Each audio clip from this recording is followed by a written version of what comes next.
Perkenalkan, nama saya Dinevita Sinambela dengan NIM 210101043 dari kelas B. Di video ini saya akan membahas tentang TensorFlow, di mana video ini saya buat dalam dua materi, yaitu pengenalan membuat objek dan tensor, dan materi kedua adalah pengenalan metrik tensor. Pertama-tama kita akan membahas tentang apa itu tensor. TensorFlow adalah library yang open source yang dapat membuat kita mempelajari machine learning. Maksudnya di sini TensorFlow di sini melakukan perhitungan terhadap tensor. Tensor adalah objek utama yang dimanipulasi oleh TensorFlow. Tensor adalah generalisasi vektor dan matriks ke dimensi yang lebih yang mana dalam TensorFlow, tensor direpresentasikan sebagai dimensi dari tipe dasar. Apa hubungan, kita akan masuk ke dalam apa hubungan tensor dengan vektor maupun matriks. Hubungan tensor terhadap matriks dan vektor adalah vektor kan menunjukkan arah, dan matriks itu biasa dalam bentuk dimensi.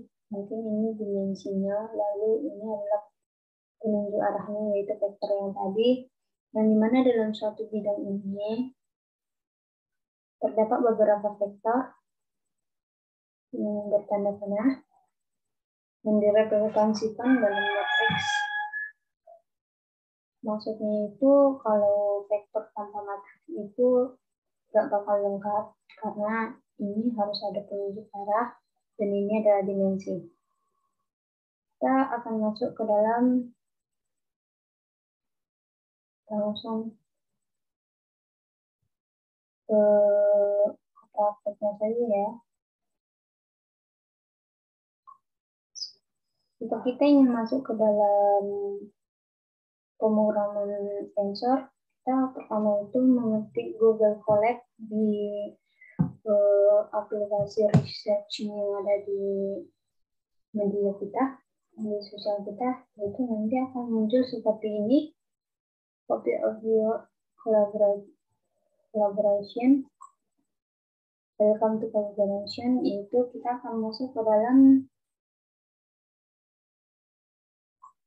welcome to collaboration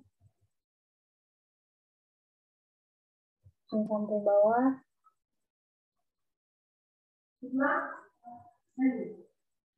Kita nanti akan masuk ke dalam tampilan seperti ini. Karena kita ingin membuat objek dalam tensor, mari kita memulainya, yaitu caranya itu pertama import objeknya adalah TensorFlow pakai STF.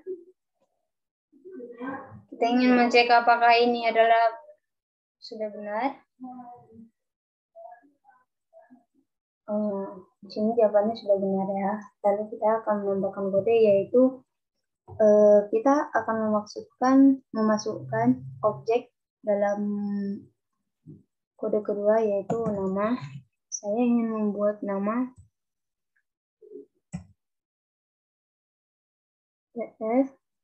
constant.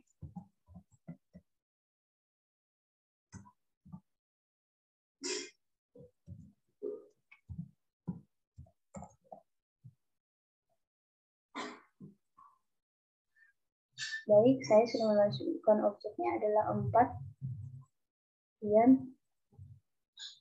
Lalu kita akan masuk ke dalam kode selanjutnya, yaitu saya ingin mengetahui apa tipe dari nama saya ini, tipe dari hasilnya ini, tipe, maka kita tuliskan saja tipe dalam kurung ya, nama, karena saya ingin mengetahui tipe dari nama tersebut. Kita tinggal klik ini. Tipenya itu adalah tensorflow.python.framework.ops.eagerTensor. Kita masuk ke kode selanjutnya karena saya ingin fungsi print di dalam TensorFlow ini seperti apa. Saya ingin membandingkannya dengan fungsi print dalam Python. Itu kita langsung buat saja tf karena tadi objeknya itu TensorFlow ya. Jadi kita jangan lupa membuat tf. Baik, saya akan mengeceknya. Nah, ini objek nama tadi adalah 4 dian. Seperti di sini, keluarannya di sini. Nah, ternyata perbedaannya dengan di Python adalah Python kan memprint mulai dari printnya itu ada di awal, lalu yang mengikuti dia pasti di print kembali. Kalau ini enggak, kita mau memprint hasil dari nama, langsung keluar hasilnya, tidak disertakan dengan nama. Lalu kedua, saya ingin menambahi. Di sini kita buat nim saya ya, nim tf .constant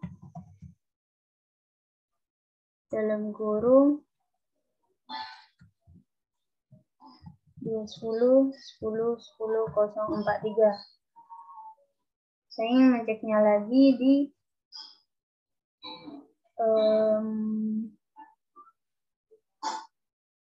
saya ingin mengeceknya di bagian, karena ini sudah apa ya guys. Jadi kita tambahin kode lagi. Jadi dia itu kalau di Python kan itu cuma barisnya aja. Kalau salah itu langsung dimarahin. Kalau di sini enggak. Jadi kita buat lagi karena saya ingin melihat fungsi tf_print. Kalau saya ingin melihat tf_print dari nama dan nim, saya akan membuat seperti ini, nama spasi plus nim. Kita akan melihat hasilnya tf_print nama dan nim. Jadi kita tadi membuat tf.print dalam kurung nama dan nim karena kita ingin melihat hasil dari nama dan nim.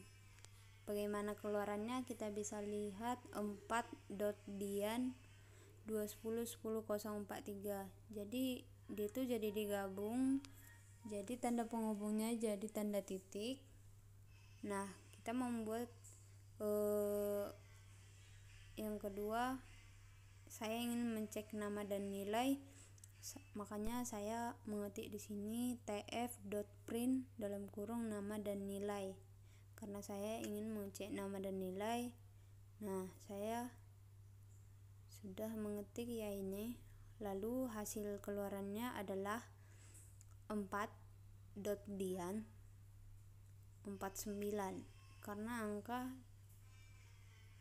nama dan nilai yang saya masukkan di atas kan ada itu, namanya saya buat 4 dian dan angka yang saya masukkan tadi 49. Jadi kalau dia dicek itu jadi digabung. Kalau kita sekali mencek nama dan nilai itu jadi digabung.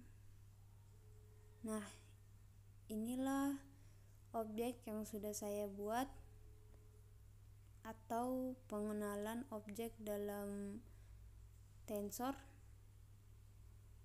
Bentukannya seperti ini.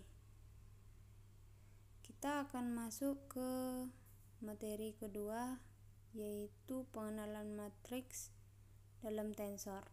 Baik, selanjutnya kita akan masuk ke dalam materi kedua, yaitu pengenalan matriks tensor.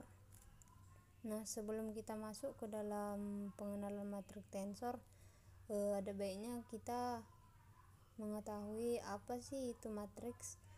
Nah, matriks adalah sekumpulan bilangan atau nilai-nilai yang tersusun dalam suatu baris. Biasanya itu dimensi itu berwujud dalam seperti baris.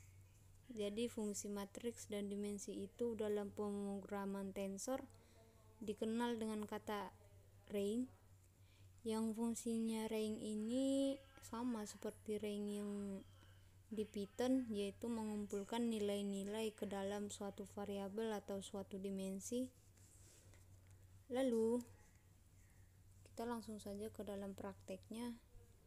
Tapi sebelum kita membuat matriks dalam tensor, itu ada beberapa metode. Pertama, kita dalam membuat matriks kita mencek versionnya dulu. Nah, dari versionnya ini kita ketik import TensorFlow as tf. Nah, tadi objek tf ini adalah version, maka dia itu bakal disuruh mencek version dari yang sudah kita buat objeknya. Nah, versionnya terlihat pada gambar itu 2.0.0. Dan metode kedua kita pakai dengan metode fill. Kita memakai matriks metode fill, objeknya itu 3, 2, dan 7. Nah, kita akan melihat hasilnya, maka kita cetak, yaitu hasilnya keluarlah hasilnya menjadi dalam satu baris itu ada 2 angka, yaitu angka 7, lalu berturut ke bawah ada 3 baris angka 7. Lalu kita masuk ke dalam metode selanjutnya, yaitu metode matrix once. Mari kita praktekkan langsung. Nah, saya ketik angka 1, objeknya itu adalah 4 dan 3. Maka karena kita memakai metode once, jadi hasilnya itu meskipun objeknya 4 dan 3, keluarannya akan tetap menjadi 1. Karena objeknya karena metodenya itu kan kita pakai metode one, meskipun kita membuat objeknya angka 4, 3, hasilnya akan tetap menjadi one, mengubah semuanya itu menjadi one. Selanjutnya kita masuk ke dalam metode range. Dalam matriks tensor itu terdapat metode range, maka kita tinggal klik saja matriks tf range start list delta, maka keluarannya akan terlihat tf print matriks 5, hasilnya adalah 3, 6, 9. Kedua, selanjutnya kita akan metode dalam matriks itu kan pakai constant. Kita akan memakai metode constant, yaitu kita memasukkan variabel 3, 5, dan 7 itu dalam satu objek. Objek kedua kita masukkan 0, 0, 3. Objek ketiga kita masukkan 4, 2, 0. Maka kita tinggal print atau cetak. Hasilnya ialah di baris pertama ada 3, 5, 7, dan baris kedua adalah 9, 0, 3, baris ketiga yaitu 4, 2, dan 9. Metode yang selanjutnya yang akan kita pakai adalah metode matrix variabel. Nah, kita akan memasukkan variabelnya itu 1, 2, 3, variabel 2, 4, 0, 6. Lalu kita jangan lupa memasukkan kode tf int 16 tutup kurung. Lalu kita ingin melihat hasilnya ya. Mari kita cetak dengan kode tf print dalam kurung matriks 7. Setelah kita memasukkan kodenya, maka keluarlah hasilnya seperti yang di bawah, yaitu variabel 1, 2, 3, dan baris kedua ada variabel 4, 0, 6. Baik, saya rasa melalui penjelasan yang sudah saya berikan di video ini, harap kita mengerti pengenalan matriks dan pengenalan objek dalam tensor. Jika ada kesalahan penyampaian dan penjelasan, harap dimaklumi. Akhir kata saya ucapkan terima kasih.